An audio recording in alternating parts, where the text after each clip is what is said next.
বাংলাদেশের সর্বোচ্চ সাংবিধানিক পদের চেয়ারে এখন মির্জা ফখরুল ইসলাম আলমগীর। তিনি এখন বাংলাদেশের রাষ্ট্রপতি। তার আগে আরও ১৯ জন বসেছেন এই চেয়ারে। তাদের এখন কি অবস্থা, কে কোথায় আছেন তা জেনে নেওয়া যাক। শুরুটা হয় মুক্তিযুদ্ধ চলাকালেই। ১৯৭১ সালের ১০ এপ্রিল বঙ্গবন্ধু শেখ মুজিবুর রহমানকে রাষ্ট্রপতি করে ৬ সদস্যের অস্থায়ী সরকার গঠন করা হয়। তিনি তখন পাকিস্তানের কারাগারে বন্দী, তাই দায়িত্ব পালন করেন অস্থায়ী রাষ্ট্রপতি সৈয়দ নজরুল ইসলাম। মুক্তির পর ১৯৭২ সালের ১০ জানুয়ারি বঙ্গবন্ধু দেশে ফিরে রাষ্ট্রপতি হন। কিন্তু মাত্র ২ দিনের মাথায় দেশ ফিরে যায় সংসদীয় ব্যবস্থায়। বঙ্গবন্ধু হন প্রধানমন্ত্রী। রাষ্ট্রপতির দায়িত্ব পান বিচারপতি আবু সাঈদ চৌধুরী। পরে সেই দায়িত্ব যায় স্পিকার মোহাম্মদুল্লাহর কাছে। ১৯৭৫ সালের ১৫ আগস্ট সপরিবারে শেখ মুজিবুর রহমানকে হত্যা করা হয়। স্বাধীন বাংলাদেশের ইতিহাসে হত্যাকাণ্ডের শিকার হওয়া প্রথম রাষ্ট্রপতি তিনি। এর পরের এক বছরে দেশ দেখে আরও ৩ জন রাষ্ট্রপতি। খন্দকার মোস্তাক আহমদ ক্ষমতায় থাকেন মাত্র ৮৩ দিন। এরপর আসেন বিচারপতি আবু সাদাত মোহাম্মদ সায়েম, যিনি ১৯৭৭ সালে পদত্যাগ করেন। সায়েমের পর রাষ্ট্রপতি হন জিয়াউর রহমান। ১৯৭৮ সালের ৩ জুন সরাসরি জনগণের ভোটে প্রায় ৭৭% ভোট পেয়ে তিনি নির্বাচিত হন। কিন্তু ১৯৮১ সালের ৩০ মে চট্টগ্রাম সার্কিট হাউসে একদল সেনা সদস্যের হাতে তিনি নিহত হন। হত্যাকাণ্ডের শিকার হওয়া দ্বিতীয় রাষ্ট্রপতি জিয়াউর রহমান। এরপর অস্থায়ী রাষ্ট্রপতি হন বিচারপতি আব্দুস সাত্তার। পরে নভেম্বরের নির্বাচনে ৬৫% বেশি ভোটে জয়ী হন। কিন্তু ১৯৮২ সালের ২৪ মার্চ এরশাদের সামরিক অভ্যুত্থানে তিনি ক্ষমতাচ্যুত হন। পরবর্তী সময়ে তিনি স্বাভাবিক মৃত্যুবরণ করেন। সামরিক আইন জারি করে ক্ষমতা দখল করেন তৎকালীন সেনাপ্রধান হুসেইন মোহাম্মদ এরশাদ।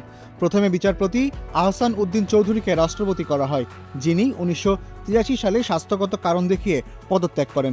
এরপর রাষ্ট্রপতির দায়িত্ব নেন এরশাদ নিজেই। প্রায় ৯ বছর ক্ষমতায় থাকার পর ১৯৯০ সালে গণ অভ্যুত্থানে তিনি ক্ষমতা ছাড়তে বাধ্য হন, গ্রেপ্তার হয়ে কারাগারে যান। পরে মুক্তি পেয়ে ফের রাজনীতিতে সক্রিয় থাকেন।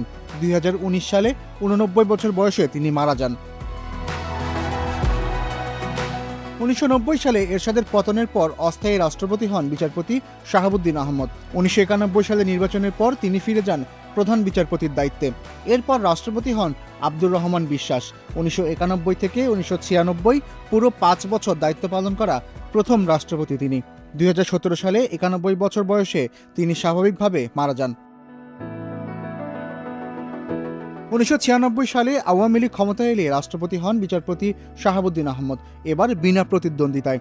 ২০০১ সালে বঙ্গভবন ছাড়েন তিনি। ২০২২ সালে ৯২ বছর বয়সে তার মৃত্যু হয়।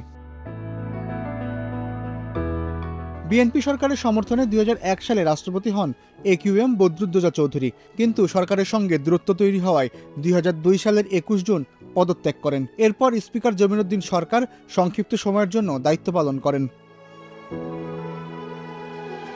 ২০০২ সালের সেপ্টেম্বরে রাষ্ট্রপতি হন অধ্যাপক ইয়াজউদ্দিন আহমেদ। ২০০৬ সালে তত্ত্বাবধায়ক সরকারের সময় প্রধান উপদেষ্টার দায়িত্ব নিজের কাছে রাখেন, যা নিয়ে তৈরি হয় তীব্র রাজনৈতিক সংকট। শেষ পর্যন্ত আসে সেনা সমর্থিত 1-11 সরকার। নির্বাচন পিছিয়ে যায় প্রায় ২ বছর। বদরুদ্দোজা চৌধুরী, জমিরুদ্দিন সরকার ও ইয়াজউদ্দিন আহমেদ তিনজনই পরে বার্ধক্যজনিত কারণে মারা যান। ২০০৯ সালের ফেব্রুয়ারিতে নতুন রাষ্ট্রপতি হন জিল্লুর রহমান। রাষ্ট্রপতি থাকা অবস্থাতে ২০১৩ সালে তার মৃত্যু হয়। এরপর ভারপ্রাপ্ত রাষ্ট্রপতি হন তখনকার স্পিকার আব্দুল হামিদ। ভারপ্রাপ্ত রাষ্ট্রপতি থাকার পর ২০১৩ সালের ২৪ এপ্রিল পূর্ণ রাষ্ট্রপতি হিসেবে শপথ নেন আব্দুল হামিদ। ২০১৮ সালে বিনা প্রতিদ্বন্দ্বিতায় দ্বিতীয়বার নির্বাচিত হন। মোট ১০ বছর বাংলাদেশের ইতিহাসে সবচেয়ে দীর্ঘ সময় রাষ্ট্রপতির পদে ছিলেন তিনি। বঙ্গভবন ছাড়ার সময় তাকে দেয়া হয় রাষ্ট্রীয় বিদায়, গার্ড অব অনার। এমন আনুষ্ঠানিকতা এর আগে কোনো বিদায়ী রাষ্ট্রপতি পাননি। ২০২৪ সালে আওয়ামী লীগ সরকারের পতনের পর থেকে আব্দুল হামিদকে প্রকাশ্যে খুব একটা দেখা যায়নি। গত বছরের মে মাসে চিকিৎসার জন্য থাইল্যান্ডে যান। প্রায় ১ মাস পর ৯ জুন দেশে ফেরেন।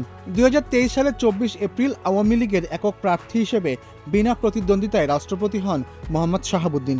তার মেয়াদ শেষ হওয়ার কথা ছিল ২০২৮ সালে, কিন্তু ২০২৪ সালের ছাত্র জনতার অভ্যুত্থানে সরকার পতনের পর তাকে অপসারণের দাবি জোরালো হতে থাকে।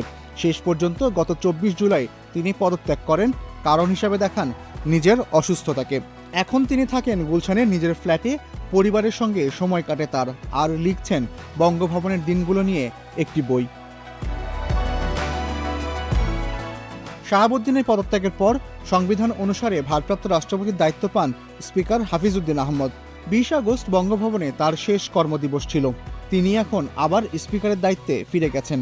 ওই দিনই বিএনপির প্রার্থী মির্জা ফখরুল ইসলাম আলমগীর রাষ্ট্রপতি নির্বাচিত হন। 21 আগস্ট সন্ধ্যায় বঙ্গভবনে শপথ নিয়ে তিনি হয়েছেন দেশের 24তম রাষ্ট্রপতি।